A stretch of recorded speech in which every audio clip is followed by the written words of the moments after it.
harus hadir. Karena apa yang saya lakukan hari ini terhadap Sritek itu perintah Presiden langsung.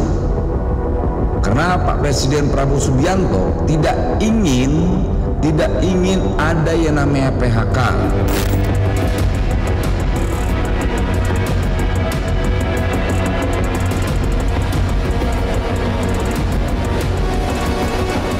Ternyata ada semacam ketabuhan di sini yang namanya kata PHK. PHK itu sosok yang menjadi sosok monster di telinga para buruh, dan itu ternyata itu menjadi hal yang tabu dan itu dilarang dan diharapkan di Sritek ini, dan itu akan saya sampaikan ke Presiden. Kesejahteraan buruh adalah sesuatu yang sangat penting. Kita akan perjuangkan terus perbaikan kesejahteraan mereka.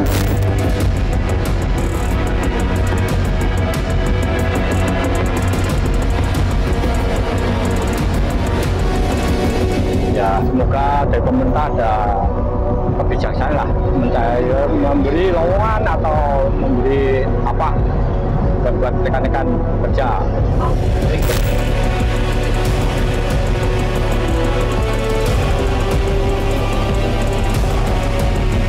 Ya kan ini menjadi berapa? 80 ribuan. Ya. Belum lagi kemarin saya diskusi dengan beberapa kawan-kawan, ada sekitar 60 perusahaan yang akan melakukan PHK, dan ini kan mengerikan sekali gitu loh. Sumbernya itu adalah Permendak nomor 8.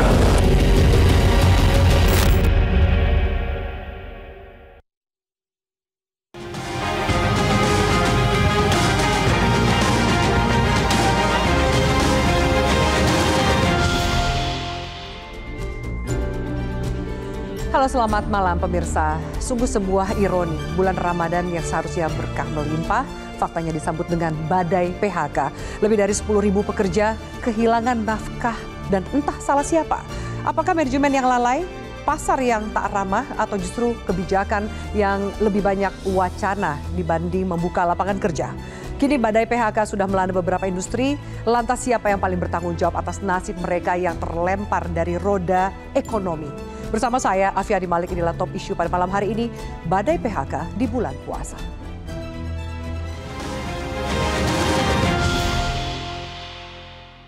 Langsung saya perkenalkan kepada Anda narasumber yang sudah berada di studio hari ini. Ada anggota Komisi 9 DPR RI, Mbak Irma Suryani. Halo Kakak Irma, selamat malam. Malam. Terima kasih sudah hadir. Di sebelah kiri saya ada pengamat kebijakan publik, Mas Agus Pambagio. Mas Apam, terima kasih sudah hadir. Malam, Afi. Malam. Dan kemudian Direktur Ekonomi Digital Selyos Nailul Huda. Mas Huda, terima kasih sudah hadir. Ya, sama-sama. Dan untuk membuka diskusi kita pada malam hari ini, kami akan menyapa Mbak Risna. Mbak Risna adalah karyawan dari PT Danbi Internasional di Garut, dan juga Mas Andreas Sugiono yang merupakan mantan karyawan PT Sritex. Mbak Risma dan Mas Andreas, selamat malam. Selamat malam, Mbak. Baik. Mas, saya akan ke Mas Andreas terlebih dahulu. Ini Sritex, berita buruk yang diterima oleh rekan-rekan karyawan Sritex, Pak Andreas, PHK yang terjadi. Sejauh ini apa perkembangan yang diterima dari teman-teman eks-karyawan PT Sritex, Mas Andreas?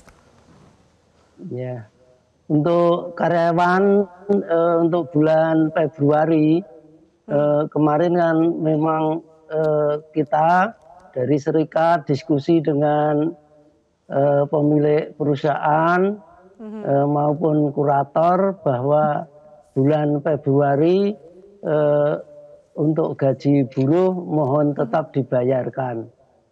Alhamdulillah bulan Februari sudah gajian. Nah sekarang teman-teman itu yang dikejar mengenai tabungan hari tua dari BPJS atau nanti JKP yang akan dilakukan oleh pekerja-pekerja mungkin yang masih muda-muda untuk melanjutkan kerja kembali. Jadi untuk saat sekarang hak-hak buruh yang rencananya pesangon dan uang jasa dan uang THR sampai sekarang belum terrealisasi. Itu keadaan Sritek sementara ini, Mbak. Terima kasih.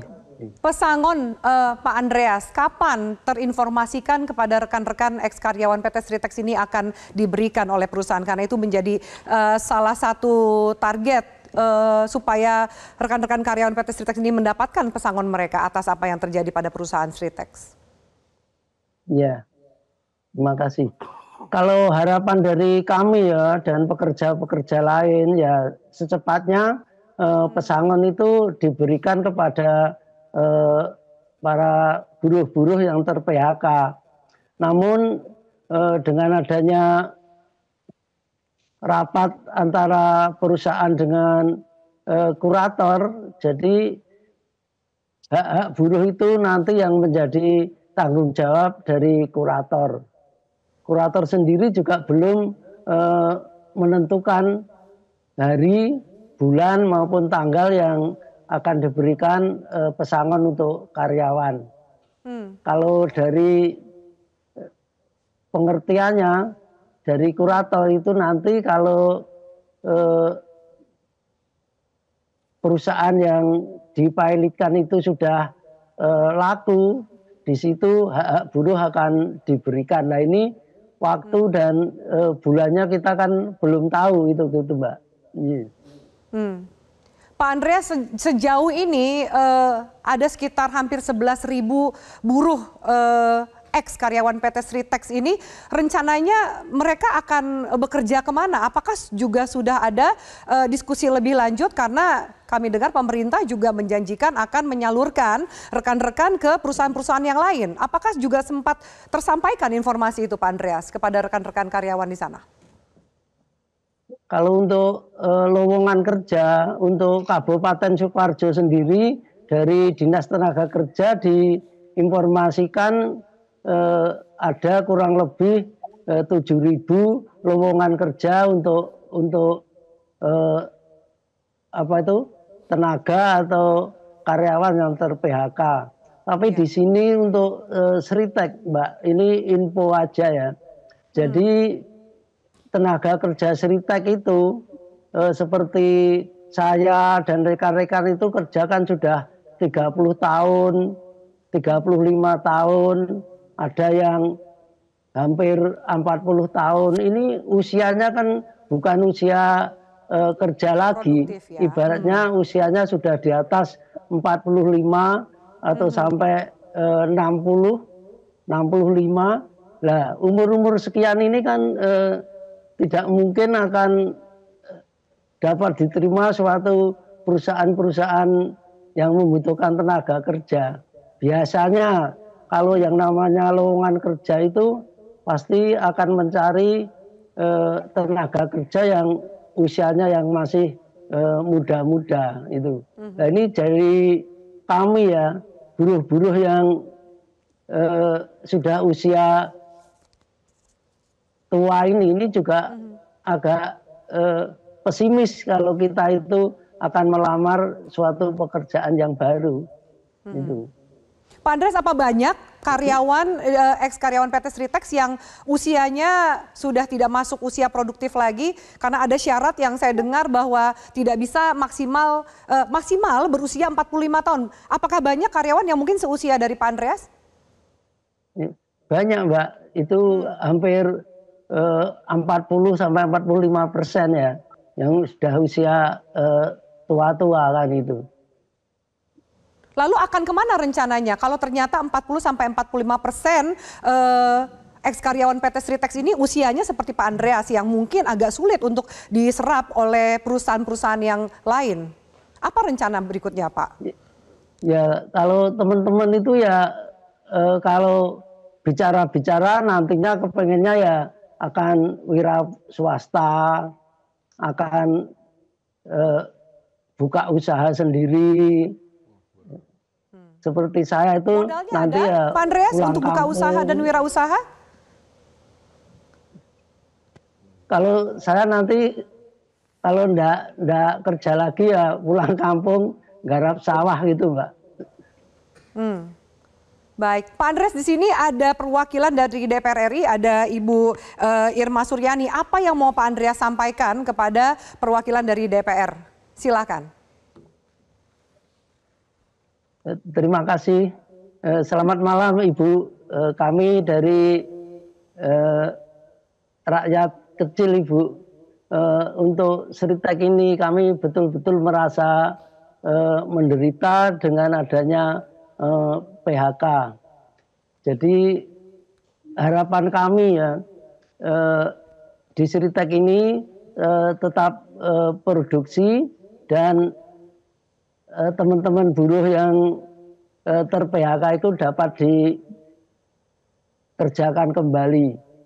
Karena apa? Karena mereka sudah mempunyai suatu pengalaman-pengalaman yang banyak di dalam proses produksi di perusahaan PT Sritek. Itu harapan kami. Mungkin ada arahan-arahan dari Ibu DPR. Terima kasih. Baik, terima kasih Pak Andreas. Kita akan mendengarkan satu kisah lagi, yaitu Mbak Risna. Mbak Risna adalah karyawan PT Danbi Internasional yang beroperasi di Garut. Mbak Risna, selamat malam. Selamat malam, Mbak. Mbak Risna, saat ini statusnya Mbak Risna, apakah masih menjadi karyawan atau sudah di PHK oleh PT Danbi Internasional, Mbak Risna? Untuk status kami masih tetap status karyawan PT Danbi Internasional. Jadi belum terkena PHK atau sudah ada informasi yang lebih lanjut mengenai itu, Mbak Risna? Belum ada, sampai saat ini belum ada dari pihak pengusaha ada mengklarifikasi atau memberikan surat PHK kepada kami, hingga kita itu statusnya masih karyawan PT Danbi Internasional. Itu bisa dibuktikan dikarenakan banyak kawan-kawan kami yang sudah mulai melamar dan sudah interview, ternyata akhir-akhirnya tuh ditolak juga dikarenakan status kami masih status karyawan PT Danbi Internasional, Mbak. Coba saya luruskan, Mbak Risna masih status karyawan, tapi apakah masih bekerja seperti biasa di PT Danbi Internasional, Mbak Risna? Kami sudah tidak bekerja, Mbak. Sudah tidak bekerja, tapi statusnya masih karyawan. Apa penjelasan dari pihak perusahaan kepada Mbak Risna dan teman-teman? Nah, dari penjelasan pihak pengusaha itu belum ada, Mbak. Sampai saat ini, kita hampir 2 minggu bikin tenda di sini, belum ada pertemuan sama pihak pengusaha tuh nggak ada sampai saat ini. Nah, mungkin dari kami itu, kami ingin mempertanyakan status kami, yang menurut kami itu digantung, Mbak. Sudah berapa lama digantung statusnya Mbak Risna dan karyawan dan teman-teman? Berarti dari tanggal 18 Februari 2025 sampai sekarang tanggal 3 Maret 2025.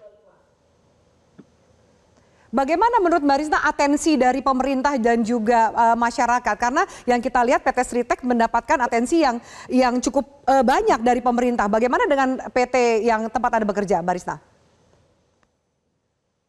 Untuk dari pemerintah, alhamdulillah kita juga ada yang memfasilitasi untuk kita bertemu dengan Wakil Bupati kemarin, kita udah ketemu dan ada beberapa poin yang diberikan sama Wakil Bupati itu, salah satunya adalah akan segera mengundang atau memanggil pihak manajemen atau pihak pengusaha untuk memberikan klarifikasi untuk kejelasan adalah status kita.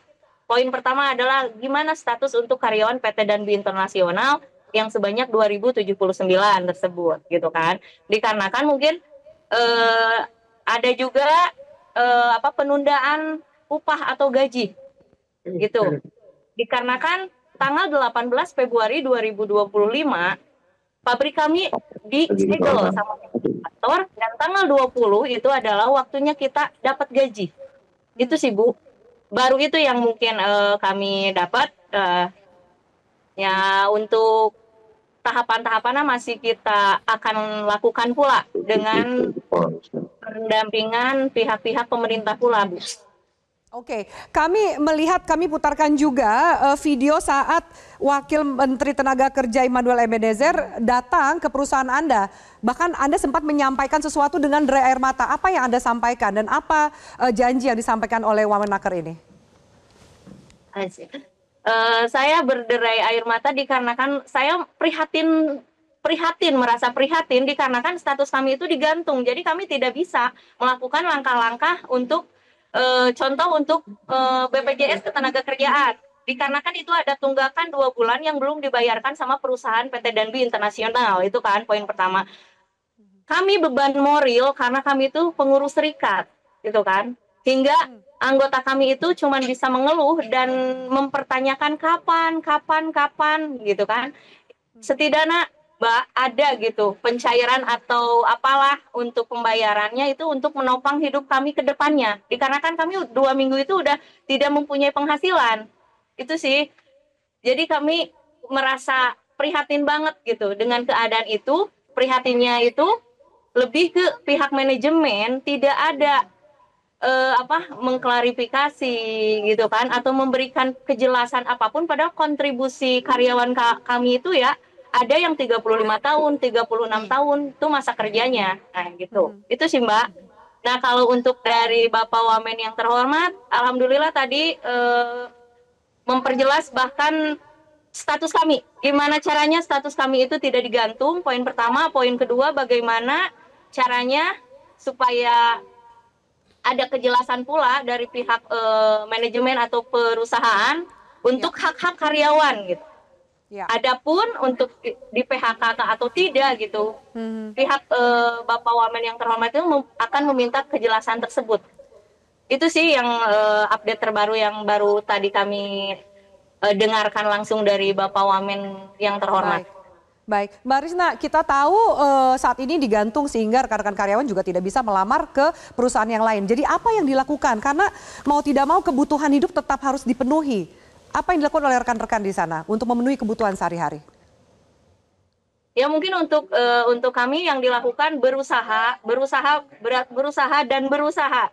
pula, dan kami berusaha koordinasi sama keluarga, mungkin kawan-kawan kami ya berusaha dengan keluarga, berusaha dengan teman ya untuk saling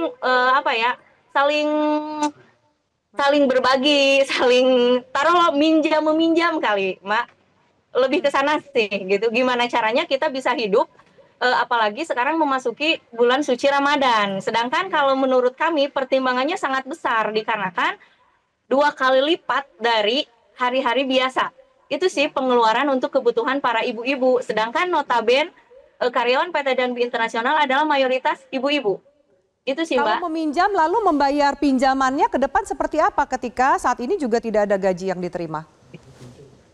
Ya, itu lebih ke kita berusaha dan menjanjikan pula bahwa semoga cepat terrealisasi oleh bantuan pemerintah daerah. Adapun seperti tadi udah ada Pak Wakil Menteri ke sini dan Wakil Bupati pula, Bupati juga gitu kan. Hingga bisa segera terrealisasi mau JHT atau mau THR atau penundaan gaji yang tanggal 20 itu sih Mbak, kita berharap sangat besar seperti itu. Ya, baik Mbak Risna dan juga Pak Andreas, terima kasih sudah bergabung dan menceritakan apa rencana dan juga apa yang terjadi di perusahaan tempat masing-masing bekerja. Kita harapkan memang ada solusi yang bisa segera diberikan dan dipastikan diterima oleh Pak Andreas dan juga Mbak Risna serta rekan-rekan yang lain. Terima kasih banyak untuk wawancara singkat ini di Top Issue. Dan pemirsa, kami akan bahas selanjutnya seperti apa janji dari pemerintah dan apa solusi ketika badai PHK ini terjadi. Kami lanjutkan sesaat lagi.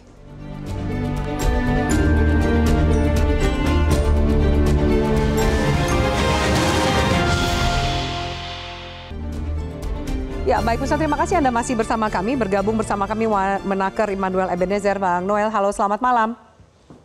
Selamat malam, Mbak. Ya, Bang Noel, tadi kami mewawancarai secara singkat Mbak Risna dan juga Pak Andreas. Pak Andreas perwakilan dari Sritex dan juga Mbak Risna perwakilan dari PT Danbi Internasional. Dua-duanya Anda pernah ke sana, bahkan Anda sempat menjanjikan untuk menyediakan lowongan pekerjaan pengganti. Sebelumnya Anda mengatakan bahwa siap kehilangan pekerjaan seperti itu, posisi Anda. Itu kan viral sekali Bang Noel. Mungkin Anda mau meluruskan karena begitu banyak publik yang seakan menagih janji dari statement Anda itu, Bang Noel. Kalau usah diluruskan, saya bertanggung jawab terhadap apa yang saya sudah ucapkan kok. Saya tidak mundur. Dan itu kan hari ini benar-benar negara hadir. Dan di Sritex akan ada rekrutmen baru di Sritex. Kemudian kalau kemarin benar-benar terjadi PHK, kita menyiapkan lapangan pekerjaan. Dan itu sudah terkonfirmasi dengan saudara kita dari Sritex, ex-Sritex tadi disampaikan udah nyiapin 7.000 lapangan pekerjaan. Tadi saya juga dari Garut, tadi ini masih baju masih ini. Tadi Mbak dari KSBS itu tahu sekali bagaimana posisi saya. Ya gimana ya, setiap menemukan kawan buruh, saudara-saudara kita yang ada air mata itu kan membuat kita prihatin sebetulnya. Gitu. Ya ini membuat ya negara harus tetap hadir, tidak bisa tidak. Jadi kemudian ada orang bilang Noel mundur, saya tidak pernah menyampaikan mundur. Tapi keprihatinan saya sampaikan. Saya lebih rela saya kehilangan jabatan daripada melihat kawan-kawan buruh di PHK. Dan itu saya buktikan kok. Saya tidak mau kawan-kawan buruh ter-PHK kok. 2 minggu ke depan nanti kan ada proses rekrutmen baru di Sritex itu. Dan kita akan prioritaskan saudara-saudara saya yang ada di Sritex, ex-buruh Sritex. Jadi kita nggak sedikit pun mundur. Nggak pernah saya mau tarik ucapan saya. Saya bukan tipikal pecundang yang setiap ada masalah lari dari masalah, enggak. Apalagi saya punya presiden yang tidak pernah membiarkan rakyatnya harus meneteskan setiap hari air matanya. Ya. Dan itu terjadi juga di kawan-kawan yang ada di Garut ya. Tadi juga kita melakukan peresmian buka industrial baru di Garut juga. Itu ada resapan tenaga kerja 10.000. Dan kami juga lagi memperjuangkan agar kawan-kawan yang 2.000 sekian ini bisa diprioritaskan juga untuk mendapatkan pekerjaan di perusahaan PT Ultimate Nobel Indonesia. Nah problemnya adalah ini kan beda kasus antara Sritex dengan PT Nobel dengan PT Danbi Danbi Internasional, ya. Iya, karena yang satu dipelitkan tapi korporatif pengusahanya. Lah ini enggak kawan-kawan yang di Genbi ini kan digantung nasibnya, kasihan. Karena gimana kita mau mencairkan program-program kita kalau seandainya statusnya juga belum jelas antara di PHK atau tidak. Kalau di PHK kan kita langsung bisa intervensi mereka untuk mendapatkan program-program yang sudah disediakan buat mereka kawan-kawan buruh yang di Garut ini, yang di PHK ini. Misalnya jaringan jaminan kehilangan pekerjaan pertama, kedua jaminan hari tua, ketiga juga nggak kalah penting ya kita coba mengkomunikasikan ke mitra industrial untuk bisa menampung kawan-kawan di PHK dan menjadi prioritas lah karena kan mereka sudah punya pengalaman bekerja gitu. Jadi upaya-upaya yang sudah kita lakukan saya rasa sudah sangat-sangat maksimal ya sampai detik ini. Saya tidak pernah letih untuk melakukan pendampingan terhadap kawan-kawan buruh. Jadi ya inilah upaya maksimal kita sebagai pemerintah. Jadi kalau orang bilang Noel mundur, Noel mana omon-omon, loh ini kita buktikan semua kok. Lalu bagaimana yang teriak-teriak itu? Jadi saya sampaikan mereka adalah bayi-bayi monster yang lemah. Nah itu sampaikan lagi, mereka yang nyinyir itu adalah bayi-bayi monster yang lemah. Cuman tampangnya serem tapi lemah, nggak berdaya. Nah kami hari ini selalu berupaya semaksimal mungkin. Jadi kalau saya mau dibully, di apa saya nggak ada urusan tuh. Yang jelas baik, bahwa Anda tidak akan mundur dan Anda melakukan bentuk keprihatinan dengan mencarikan solusi minimal tadi Anda katakan ada 7.000 lapangan pekerjaan yang siap menyerap rekan-rekan dari PT Sritex.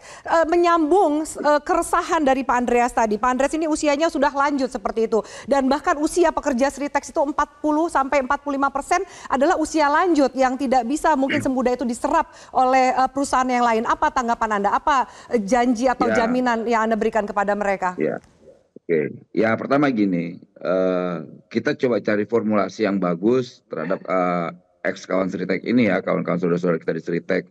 Apakah syarat-syarat ini bisa memenuhi standar produktivitas industrial? Kalau seandainya itu bisa, ya kita akan upayakan. Tapi ketika itu tidak, saya yakinlah, kan kasihan misalnya orang sudah lanjut usia, misal umur 65, lantas 60, bekerja di pabrik. Kalau saudara kita yang ex Sritek ini kan memang secara emosional mereka sudah lama di situ, udah turun-temurun mereka di Sritek. Ya kita berharap sih ada kelonggaran lah ya, kelonggaran. Tapi kan ya saya nggak tahu lah, saya nggak berani ngejawab. Tapi yang jelas pemerintah akan memberi solusi dengan merekrutmen baru terhadap 8.000, sekitar 8.000-an ya, 8.000 tenaga kerja untuk di Sritek. Kategori produktif ya, Bang Noel ya? Adalah ex Sritek ya. Baik, baik. Bagaimana dengan perusahaan yang lain di luar Sritek yang juga menjadi korban PHK? Adakah solusi yang Anda tawarkan? Ini kan Mbak, setiap kasus masing-masing berbeda Mbak ya.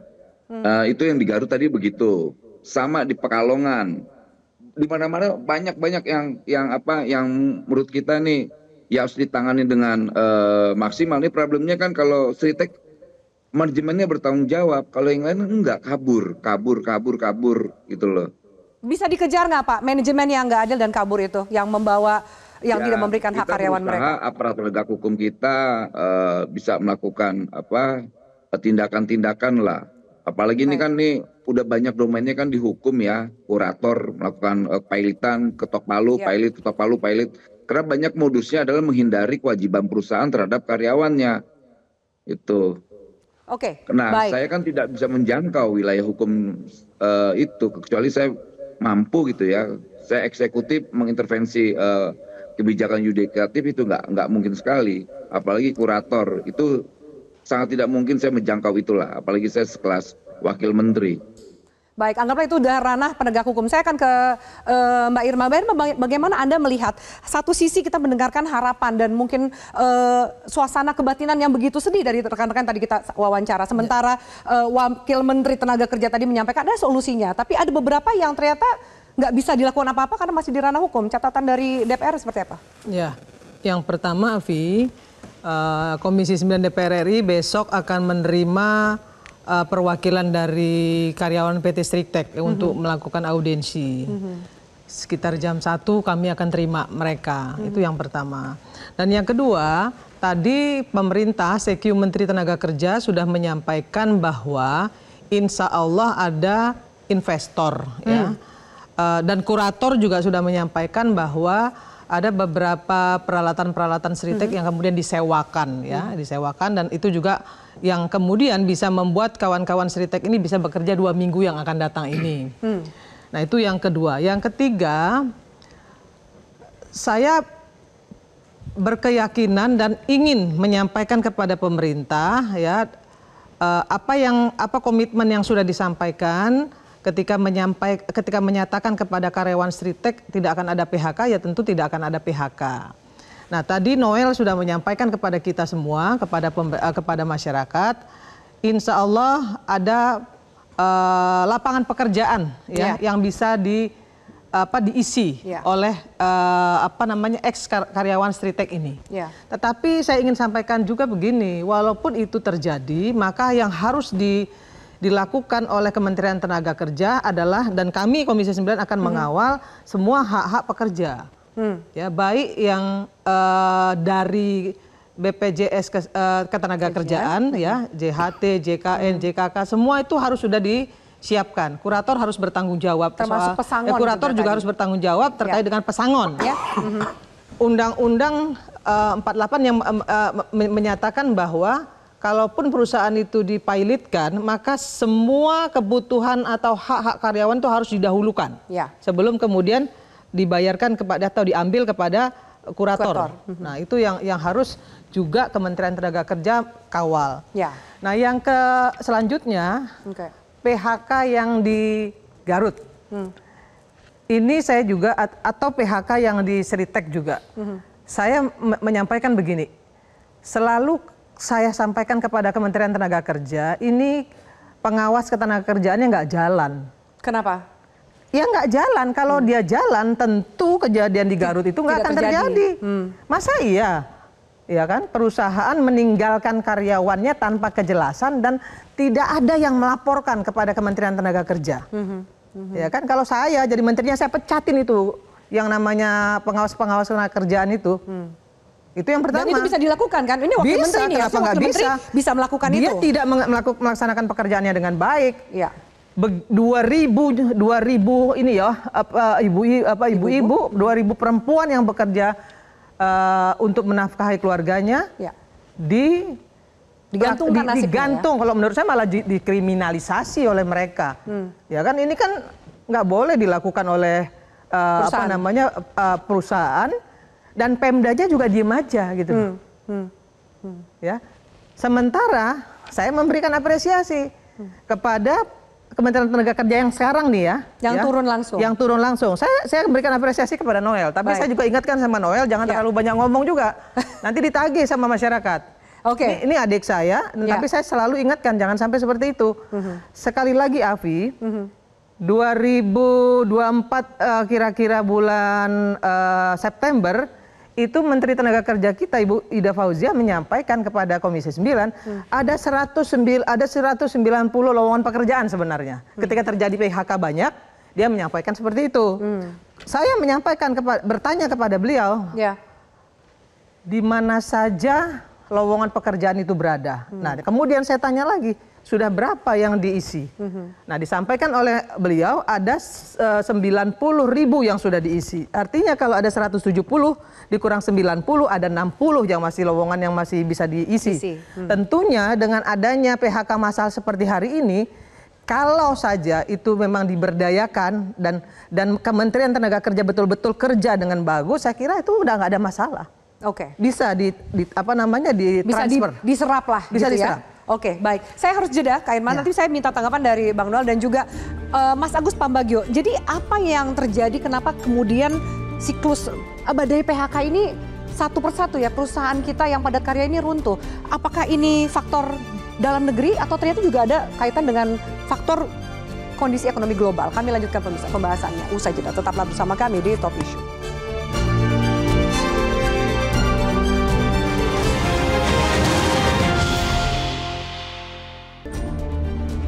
Ya, pemirsa, baik, kami lanjutkan. Mas Agus Pambagio, bagaimana Anda melihat apa sih sebenarnya terjadi dengan dunia industri kita? Salah manajemen, salah peraturan dari pemerintah, atau ada satu berkaitan dengan ekonomi global? Begini, pertama iya, pasti ada kaitannya dengan ekonomi global gitu kan, arus barang dan segala macam pasti terkait. Nah, yang kedua, Indonesia itu bukan preferable tempat investor naruh uangnya. Kenapa? Karena situasinya jadi secara regulasi, banyak palak. Yang malak itu bukan saja aparat, bukan saja pemerintah daerah, tapi juga ormas. Nah, ini mengurangi orang untuk berinvestasi, baru masuk ngurus izin sudah kena palak. Nanti terus dan seterusnya sampai nanti sudah beroperasi juga ada yang datang, Anda tolong bantu ini, kalau enggak nanti di demo. Ada konsekuensinya gitu ya. Jadi ini membuat kita industri kita semakin terpuruk. Kita dulu punya industri tekstil paling besar di ASEAN. Tetapi habis karena dulu ada kuota, ingat nggak kasus kuota? Ya kan? Kemudian lagi kasus thrifting. Ya kan, itu baju bekas masuk semua, habis kita. Jadi kita itu bukan negara agraris tidak, negara industrialis tidak. Saya nggak tahu negara apa, negara sumber daya alam. Jadi kalau habis kan selesai, kita tidak punya basis sumber ekonomi. Ya kan. Nah, jadi sekali lagi kan contoh, Cina sedang karena ada perang dagang dengan Amerika mencoba meminggir-minggirkan industri yang kita tidak kebagian. Sampai hari ini saya belum melihat ada langkah itu. Banyak ada ke Vietnam, ke Thailand gitu ya. Jadi kita selain memang dunia seperti ini, rantai pasok dan sebagainya, tetapi kita harus memperbaiki sistem investasi kita. Ada Menteri Investasi, ada Menko-nya, ada Danantara lagi ada sekarang. Danantara. Let's see. Kan INA saja kan tidak terlalu menarik. Bergeliat lah. Ya, nah jadi hal semacam ini perlu diperbaiki. Bagaimana Anda melihat solusi yang tadi disampaikan oleh Pak Wamen soal ada tenaga kerja yang bisa dibantu penyerapannya ke industri yang Tidak lain? mudah loh ya, karena Kemenaker tidak mempersiapkan ini. Jadi dari industri tekstil pindah ke industri bulu mata, industri kendaraan kan tidak bisa begitu saja. Perlu ada training. Lalu lokasi dari Jawa Tengah, Solo pindah ke Garut atau pindah kemana itu kan bukan hal mudah. Jadi harus dipersiapkan. Apakah kemampuan itu? Karena kan gini tadi dikatakan bahwa pengawasnya nggak ada, betul. Karena kalau ada kan dia ada training-training kayak kita misalnya di eksekutif atau di mana kan ada training tuh, ada training macam-macam lah. Yang kadang-kadang juga tidak berguna juga. Tetapi itu harus dilakukan untuk buruh supaya dia nanti ketika ada switching ke industri mana dia paling tidak. Tapi kan bisa. Sudah bekerja 30 tahun, 40 tahun, mungkin nggak akan kepikiran suatu hari akan terjadi pada mereka tiba-tiba dipilotkan perusahaannya. Ya, itu yang harus disampaikan sebetulnya oleh pengusaha. Ya kan, dari kita mari berusaha kan ada motivasi. Memang kita tidak bisa melawan kalau kondisi ekonomi seperti itu. Ya, tetapi harus disiapkan. Kalau tadi siapa tadi bilang mau usaha? Pak Andreas, Pak, begini. Kalau kita dari muda sampai menjelang uzur kerja pada orang, itu tidak mudah switch bahwa kita jadi pengusaha. Mendingan diam saja, ngapain yang tidak terlalu menyerahkan semua orang pensiun, JHT dan sebagainya untuk berusaha. Pasti nanti lebih banyak ruginya daripada itu. Karena itu udah dunia yang berbeda. Dunianya sudah yang berbeda. Meskipun harus di training tapi juga sudah terlambat. Jadi kalau memang punya sawah ya kerjakan saja sawahnya. Jangan ada tawaran apalah pinjol lah segala macam. Ini saya khawatir dengan pinjol nih. Karena banyak PHK, pinjol jadi sasaran. Nah, ini pemerintah harus tegas sekali pada pinjol. Dan harus mengantisipasi. Mas Huda, saya akan ke Anda. Banyak pihak yang menilai ada Permendak nomor 8 tahun 2024. Kami putarkan seperti apa bunyinya yang menjadi salah satu penyebab gelombang PHK terjadi karena menghambat pasokan bahan baku industri. Apakah benar ini dari PHK ini menjadi efek dari Permendak nomor 8 tahun 2024 ini? Ya, yang pertama seperti ini, Mbak Afi, bahwa ini kan fenomena gunung es ya, bahwa dari tahun lalu pun sebenarnya sudah ada banyak kejadian yang memang PHK di mana-mana dan sebagainya. Ini dari tahun lalu loh. Kemudian kalau kita lihat PMI Indonesia ini juga menurun, bahwa di tahun kemarin sudah di level di bawah 49, di bawah 50, artinya dia nggak ekspansif. Nah, kemudian kalau kita lihat dari sisi permintaan, ini juga mengkhawatirkan gitu kan. Daya beli masyarakat yang menurun tahun kemarin, deflasi month-to-month secara berturut-turut, ini yang menjadikan sisi domestiknya juga rada kacau gitu. Nah, pada akhirnya ini ditimpa lagi dengan keluarnya Permendak nomor 8 tahun 2024, di mana ini bisa menjadi jalan tol bagi produk-produk impor terutama untuk tekstil, untuk masuk ke dalam negeri. Nah, ini kan sangat mengkhawatirkan ketika permintaan, tadi Mas Agus juga sampaikan, untuk yang di luar global juga sama, permintaan di US sama China juga menurun. Terus kemudian ini dari domestik diserang oleh produk-produk impor. Ini yang kita lihat sebagai ya akhirnya banyak, dan puncaknya di awal tahun 2024 Sritek akhirnya tutup gitu kan. Dan kita sudah melihat dari beberapa industri tekstil lainnya itu juga tutup di tahun 2024. Mungkin sebelum Bang Noel menjabat gitu kan. Itu sudah banyak terjadi. Dan ini yang kita sampaikan kekhawatiran mengenai revisi dari Permendak nomor 8 ini, yang kita inginkan ada revisi dari Kementerian Perdagangan. Sampai sekarang itu belum ada pembicaraan untuk merevisi Permendak tersebut. Ya, Menteri Tenaga Kerja mengatakan akan meninjau kembali, tapi tidak ada statement revisi. Mas Noel, yang menjadi Mas Huda, yang menjadi khawatir adalah ini badai ini akan sampai kapan terjadi di dunia industri atau manufaktur kita? Ya, syukurnya kalau kita lihat PMI di Indonesia ini sudah mulai membaik, sudah di atas 50.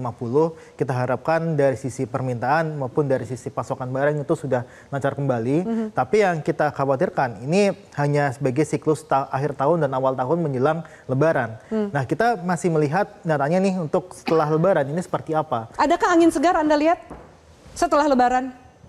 Belum tentu, karena kalau kita lihat sebenarnya dari sisi daya beli masyarakat ini ya bisa kita bilang sudah mulai membaik, tapi kita ada fenomena Ramadan Lebaran dan juga akhir tahun yang ada bonus akhir tahun, yang itu pasti akan meningkatkan pendapatan disposable. Makanya kita melihatnya di bulan April sampai dengan Agustus, ini yang jadi krusial bagi pemerintah. Apakah memang badai permintaan yang menurun ini akan lebih lanjut? Oke. Nah, kalau itu lebih lanjut, itu otomatis PHK akan bisa bertahan cukup lama. Ini yang kita khawatirkan. Dan juga satu lagi, ketika Permendak ini tidak direvisi dan tidak dibahas, ini yang jadi berbahaya. Karena kalau kita lihat, Mbak, ini kan awalnya kan dulu kan Sri Mulyani, terus Airlangga itu kan meninjau di Priuk gitu kan. Terus kemudian ada kapal kontainer yang tertahan. Kemudian direvisalah Permendak 36 pada saat itu, jadi Permendak nomor 8.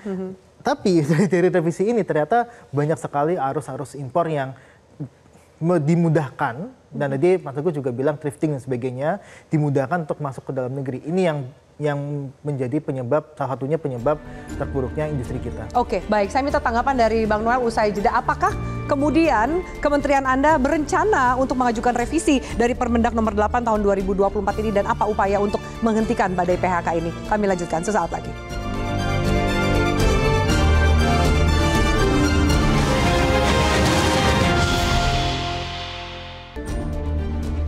Ya, bisa kami lanjutkan.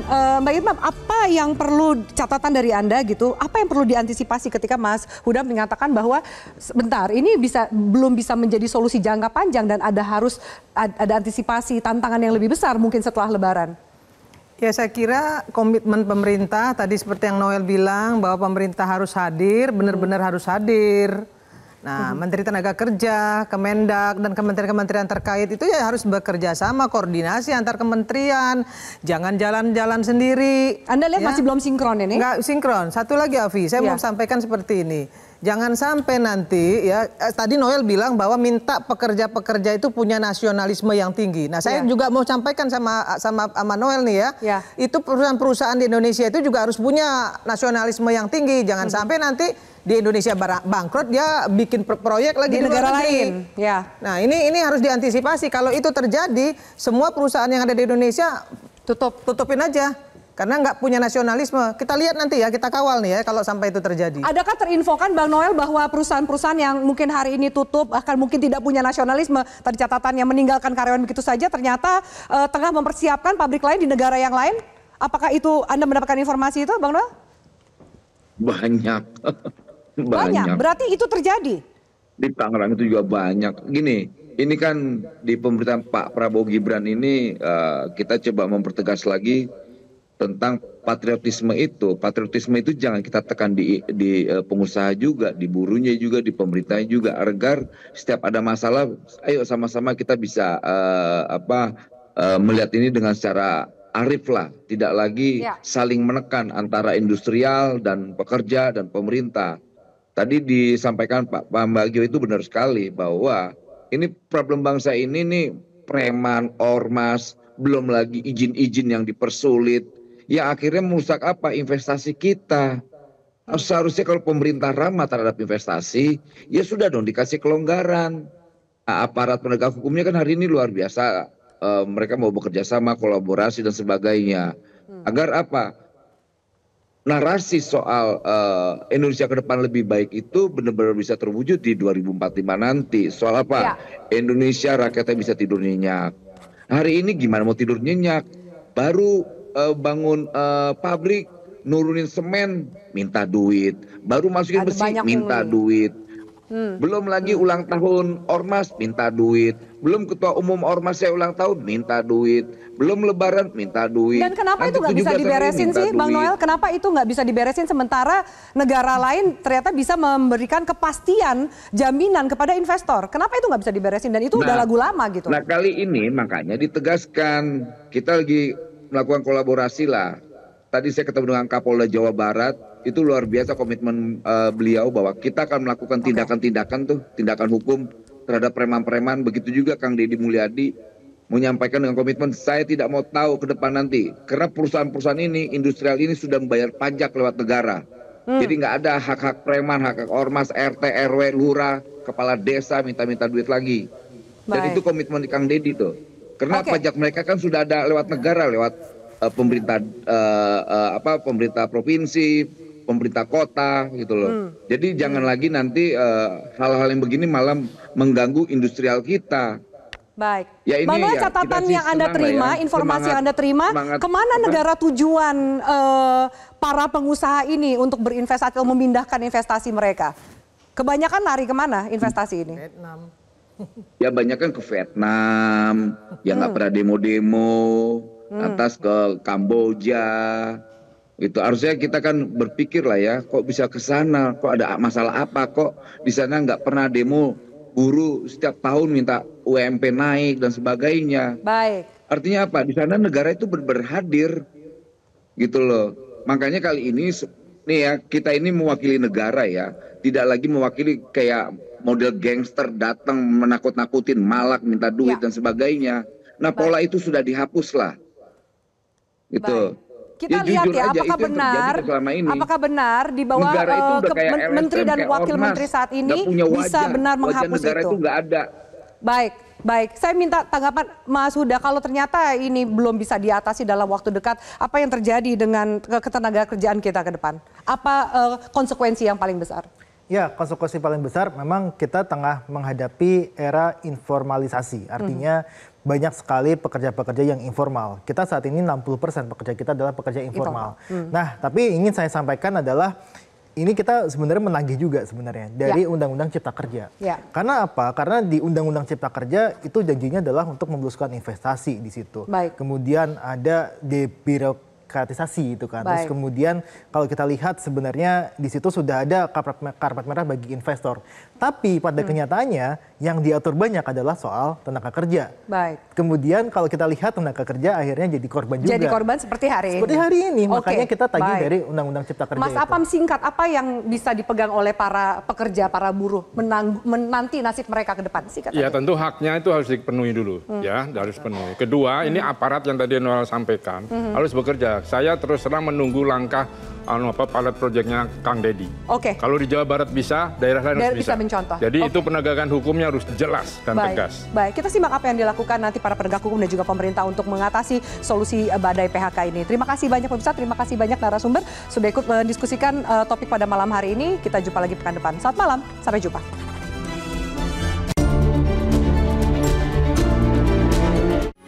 Metro TV.